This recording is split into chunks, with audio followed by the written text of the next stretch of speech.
Bună ziua tuturor și bine v-am găsit la etalarea pentru zodiile de pământ, Taur, Fecioară, Capricorn, să vedem cum va fi luna iunie pentru aceste zodii. Păi, în primul rând, voi începe prin a spune că aceste zodii în luna iunie au parte de anumite conflicte cu persoana dragă. Sau poate să mai fie vorba de faptul că au știut foarte multe lucruri despre această persoană, dar parcă până acum nu au vrut să le creadă. Acum se întâmplă că se mai află câte ceva și indiferent cât de statornici ați fi, indiferent cât de stabili ați fi, totuși nu cred că vreți să mai continuați cu această persoană. Ideea este că mulți dintre voi vreți să faceți o oarecare curățenie în viața voastră, dar în principiu nu prea știți cum să faceți. De ce? Pentru că aveți frică de singurătate, frică de abandon, frică de criticile oamenilor, frică de ce gândesc cei din jurul vostru despre voi și așa mai departe. E clar că aici lucrurile trebuie făcute în favoarea voastră, nu să țineți cont de criticile celorlalți.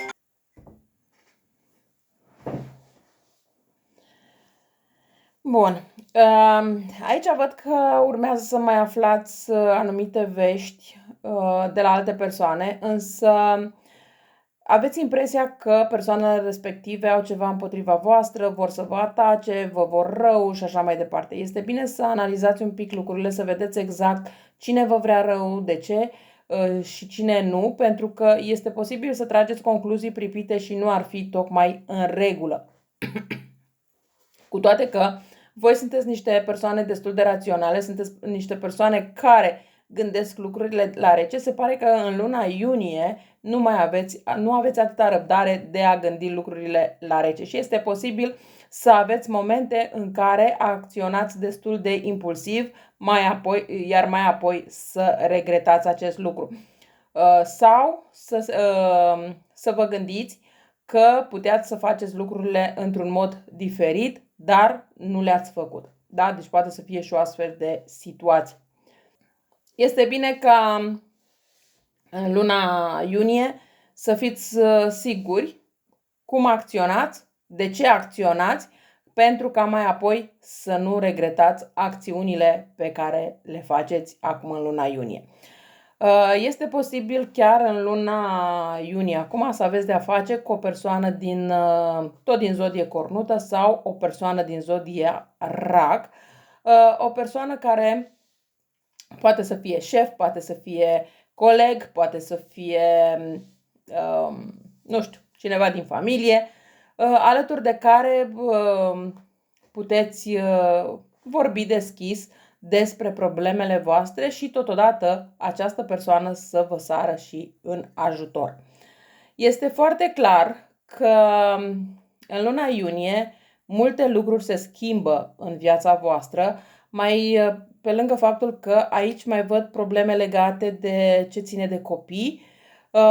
Cumva și acești copii parcă se agață de voi, dar cumva și voi, prin acțiunile pe care le faceți, vă îndepărtați de ei. Deci aici cred că în luna iunie ar trebui să le acordați un pic mai multă atenție copiilor, indiferent de vârsta pe care o au și indiferent de problemele care există în viața voastră, pentru că trebuie să creați un echilibru din acest punct de vedere, ca mai apoi să nu fie urmări negative. Lucrurile aici văd că în rest se întâmplă în mod obișnuit, nu văd să fie ceva care să fie o noutate pentru voi.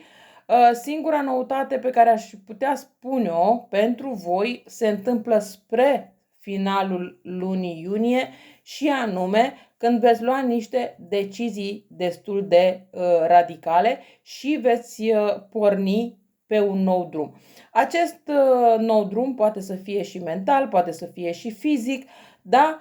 Poate să fie un schimb de carieră, poate să fie un schimb de direcție al vieții, poate să fie un nou drum pe care porniți fără partener sau alături de partener, depinde de fiecare dintre voi în ce situație vă aflați, dar este un drum benefic, este un drum pe care cred că trebuia să-l faceți de foarte mult timp, însă tot ați amânat acest moment, tot ați crezut că puteți amâna tot mai mult lucrurile, însă acum lucrurile nu mai țin să fie amânate, ci trebuie să fie acționate.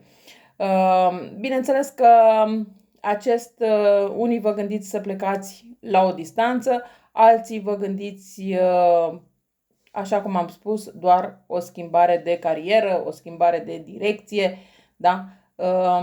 Sau alții planificați o vacanță. Indiferent de cum este drumul pentru fiecare dintre voi, este un drum necesar, este un drum pe care trebuia să-l faceți de ceva timp, dar l-ați tot amânat. Este un drum care este cu foarte multe beneficii pentru voi. N-ar fi nimic exclus aici ca o parte dintre voi să mergeți acasă, poate la părinți dacă îi mai aveți în viață, pentru că vă spun că au anumite probleme de sănătate, dar de fapt acolo să constatați că problemele se pot rezolva, nu e ceva foarte grav, dar e ceva de care voi aveați nevoie ca să vă dați seama dacă merită să mai stați departe de casa părintească sau nu. Da? Deci pentru voi acest drum este unul destul de benefic, indiferent sub ce formă îl faceți. Dacă așteptați anumite răspunsuri de la anumite persoane în luna iunie, să știți că vor fi cu întârziere. Se întâmplă anumite întârzieri, dar până la urmă răspunsul îl veți afla. Și dacă dați un examen, poate să fie o întârziere să nu vi să afișeze nota la data când vi se spune sau la ora la care vi se spune, ci să fie cu câteva ore mai târziu sau poate chiar o zi, două mai târziu. Da? Deci poate să fie și o astfel de situație. Dacă trebuie să mergeți să plecați la un drum, nu știu, în orașul vecin sau ceva de această natură, la fel se întâmplă anumite întârzieri. Nu că vi se întâmplă vouă ceva, dar intervin tot felul de lucruri. Poate să fie ambuteiaj pe drum, poate să fie o pană, poate să fie, nu știu, întârzie trenul, avionul și așa mai departe. Dar sunt anumite întârzieri care apar. Acum, bineînțeles că întârzierile nu sunt pentru toată lumea la fel. Pentru unii sunt întârzieri mai mici, de 5 minute, pentru alții poate să fie inclusiv de 5 ore, da? Sau chiar de 5 zile. Dar să sperăm că nu sunt chiar atât de multe întârzieri chiar atât de mari, da? În rest, ce pot să zic aici? Puțin, așa cum spuneam și puțin mai devreme, puțină înțelepciune în ceea ce vă doriți să faceți. Văd că aveți sentimente pentru o anumită persoană, dar se pare că aceste sentimente sunt cumva reprimate. Este bine să vă gândiți dacă merită sau nu mai merită să aveți sentimente față de persoana respectivă sau să vă deschideți inima spre o altă persoană. De ce? Pentru că văd aici că suferiți destul de mult după o persoană și cumva parcă v-ați închis inima și spuneți, nu mai dau loc, nu mai dau voie nimănui să vină în viața mea sau să mă facă să am sentimente. Ei, să știți că nu este cazul să vă gândiți așa, ci este bine să vă gândiți să întâlniți persoana potrivită care să vă iubească și să o iubiți. Pentru că fiecare persoană merită să fie iubită. Bun. Cam astea au fost informațiile și pentru voi, pentru luna iunie. Vă mulțumesc că m-ați ascultat și vă doresc o zi cât mai frumoasă în continuare. La revedere!